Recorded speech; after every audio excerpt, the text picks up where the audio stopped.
Thanks, Fritz. JPR Live here with another JPR Spotlight, and we're joined today by Commander Bob Stewart from the American Legion Post 27. Thanks for joining us, Commander. Well, thanks for having me, Rob. So we're here for a few reasons. For one, there's a Memorial Day ceremony on Monday, and we wanted to talk to the Commander a little bit about that. So, Commander, tell us about how that normally functions on a Memorial Day, what you guys do, and how that works.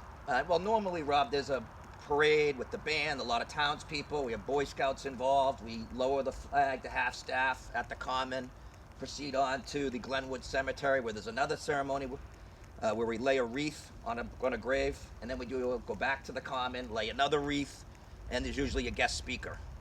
And who's that guest speaker? Is it normally a veteran or somebody you pick, or? I've done it a bunch of times, but I try to get, just different people. Sometimes it's a veteran, sometimes it might be, I've asked, different politicians to do it, whatever. Oh, so. That's terrific. Now, things are a little bit different this year, right, because of this COVID-19. So tell us a little bit about the changes you guys are making to ensure that you can still respect the veterans and follow through with some sort of a ceremony. Yeah, so a few weeks ago at our e-board meeting, which we do, over the phone, we had a conversation, and we're a group of veterans, and we wanted to do something, to honor those that have died, for this country on Memorial Day. And so we decided to have a kind of stripped-down ceremony at the Glenwood Cemetery. Okay, super. Now, when you say stripped down, does that mean not as many people, or people are wearing fewer clothing, or how does that work? Yeah, we're going to be all wearing clothes. But in speaking to Darren O'Brien, the fire chief here in Londonderry, he had said that we can't have more than 10 people. That's just what the governor has put forth in his guidelines. So what we plan to do is have our firing squad, which is 8 people. There's 7 people firing. Jerry Day that runs them, myself, and a Londonderry High School student who will, as a bugler, that'll play taps. Super. And so how many does that get you to about the 10 or 11, or? Like I said, Rob, 8 Yeah. plus 1 is 10. You got that? Gotcha. I am a little slow. I'm only a reporter. My math skills are a little weak. So now you've been kind enough to allow us to come down there to film the ceremony. Yep. So JPR Live is going to come down and film, and I have told people that are interested in coming that I don't think the town or the fire chief would have a problem if they come down, but they're just back a ways from us, and we're just doing the whole social distancing thing. Super. That's great. We have a fellow veteran driving by there distracting Commander Stewart. Super. Now, how long do you think they've been doing that ceremony? Any idea how long this has been going on? To my knowledge, they've been doing this physical building was opened in 1989, though the American Legion, this post, was founded the entire American Legion was founded in 1919, and Londonderry was the 27th post in the state, ergo, that's why we're post 27. Excellent. Okay. 27, just like 27 New York Yankees World Championships, interestingly enough. No, I don't really see it that way, Rob. Just some little tidbit there. So, interesting segue into the Post. So, a lot of people don't know about what the American Legion Post is. Can you tell folks a little bit about what this building is, what the organization represents? So, the American Legion is the nation's largest veteran organization. Up until just last summer, it used to be the largest wartime veterans organization, but recently they've changed the membership status so that any veteran who served on active duty after Pearl Harbor, December 7th, 1941, is you can join the American Legion. And the American Legion was founded, like I said, right after World War I to take care of veterans first and foremost. But then there's a lot of other missions that the American Legion has. For example, there's an Americanism pillar of the Legion, which is that they're just trying to promote everything from like people voting to how you take care of a flag. There's another pillar called Children and Youth, and that's just about raising children to be good citizens. So those are just some of the things the Legion's about.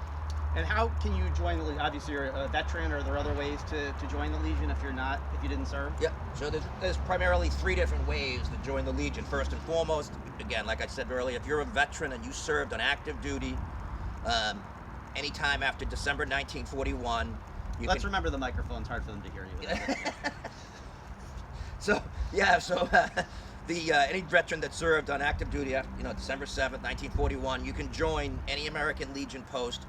Obviously there's a lot of towns that have them all throughout the country, and then once you join the Legion, you can go to any other legion and just, you have an ID card and you can walk into anywhere. There's some posts that are actually overseas. I don't think I realized that. That's great.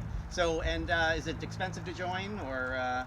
Every post is a little bit different. Our post right now for veterans, it's $35, but there are two other organizations that make up what we call the Legion family, which is the Sons of the American Legion, which are men whose fathers and grandfathers served on active duty after April 7th, 1941. And they can join the Legion. They're not veterans themselves, but they join the Sons of the American Legion. Then the other program, which had primarily been for women, which is called the Auxiliary, and that was women, and the membership criteria a little bit wider. For example, like my wife can join the Auxiliary, and up until just last year, it was, like I said, primarily for women, but they've changed it so that this year, if my wife was a veteran and I wasn't, I could join the Auxiliary. So you're actually starting to see men be part of the Auxiliary. So if your cousin or your uncle or your father was a veteran who served after 1941 and you're a woman, you can join the Auxiliary. Super. And a little tidbit, I understand you're a bit of a cornhole player. So people have sent in some Twitter requests about any tips you may have on some good cornhole skills. Yeah, I'm probably the best cornhole player at the post. Chris Mitten be damned. I'm a stand-still guy. I like to just plant my front foot. Chris is a strider. I like to have, it's kind of like the least amount of movement in my throw as possible. You see the guy with the weird spelling of his first name? Weird spelling, thinks he's Chris Kringle. Yeah. Yeah, weird in general is what I've heard. Yeah. All right, well, listen, it's really hot out here, but Commander Stewart, we want to thank you for your time. And just a reminder, the ceremony will be Monday, so JPR Live... 11 o'clock. 11 o'clock. We're planning to stream it live, but our engineers tell us the satellite reception near the cemetery is weak. So at a minimum, we'll record it and upload it within the hour, but we may also stream it live. So again, Commander Stewart, thanks so much for your time, and enjoy this beautiful day. Well, thanks, Rob. Go wipe the sweat off your head. Thanks, Fritz. Back to you in the studio. All right, awesome. Who's Fritz? Thanks. That's like, you didn't have to start. I was like, who the fuck?